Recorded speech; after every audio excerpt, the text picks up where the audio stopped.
Today I'd like to talk about a pretty emotional part of hearing loss. Everybody's going to go through some emotion, some confusion, some isolation after they lose one of their senses, which is common. Especially, like I said, someone losing their hearing is very different from somebody who is born deaf because they lost something. When born deaf, I'm not saying it's easier for them, but they've had their whole life to deal with it, and the people around them have learned to deal with it. Mostly, usually the whole family and friends speak sign language. But when you lose your hearing later in life, you're not really prepared for it. It can be, like I said, it can be very emotional. For a long time, I was in what I call my cave. I spent my days sleeping all day. I would avoid any invitation to be around people. And that's what I was doing what I do, which is magic. That's one thing I learned. I could go out to bars and I can perform my magic tricks for people in bars. I can do other activities like play pool and things like that in bars. And guess what? I didn't have to hear anybody. I really didn't. It was just a little social talk. I didn't have to sit there and have a little conversation while I'm doing magic tricks because they're listening to me. Playing pool, just calling their shot. I didn't have to hear much. So my whole life was, like I said, in my cave. I'd go to the bar until bar closing. I'd come home, watch movies until I fell asleep, usually when the sun came up. And sleep all day and get ready to go to the bar again and do it again. It was the only place I felt social. I felt in control. I never took invitations to go out to dinner with my family. I love my family, but I just felt so distracting, I went deaf for a long time, and something clicked. I can't really say it happened overnight, but for instance, one time, somebody I was close to was living with, I was in the bathroom, which is a scary thing when you're deaf, because somebody knocks on the door. What are you going to do? You can't hear them knock. They can't hear you knock, so basically, there's no way for me to say, just a minute, I'll be right out. I didn't even know they were knocking. They took a piece of paper and they slid it under the door and wrote a little note on it. That was kind of a revelation. In my mind, it started to click that there are ways around the issues that I didn't feel comfortable with.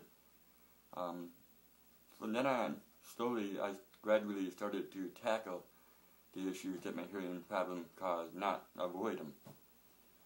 I learned, that's when I started learning more sign language. I never got fluent at sign language, but I learned enough to be a backup. If I tried to read the lips and I couldn't get it, my friends and family would at least know a little bit of alphabets or something like with, and that was a big help. But like I said, I learned to tackle it, and that's when I started to, not just when I say embrace, but accept the fact that I was deaf. This is my life, and I have to find a way to deal with it. Everyone who loses their hearing, I'm sure to lose their sight, it'll be even worse, but I have much experience in that. But losing their hearing, everybody's going to go through something like this. May not be as drastic as mine. But they're going to be depressed, they're going to isolate themselves. I wish I had a magic formula that would help everybody that went through what I went through, but everybody is different. But I do know that having support, friends, just don't pressure them too much, but push them, keep inviting them to do things that you know they're avoiding because they're hearing problem. Keep that invitation open to them. They might not always take it, but make sure they know they're always welcome. So hopefully that day something will snap in them, and they'll think, hey, I'm tired of living like this. I got to learn to deal with what I have. Like I said, I wish I had a magic formula to share with you to solve that problem, but at least knowing that someone you know is going through hearing loss like this, and you see these symptoms or signs that is getting to them emotionally, just you understanding that it can be a big help. That way, it'll help you be supportive, help not to push them away, but just open the door for them.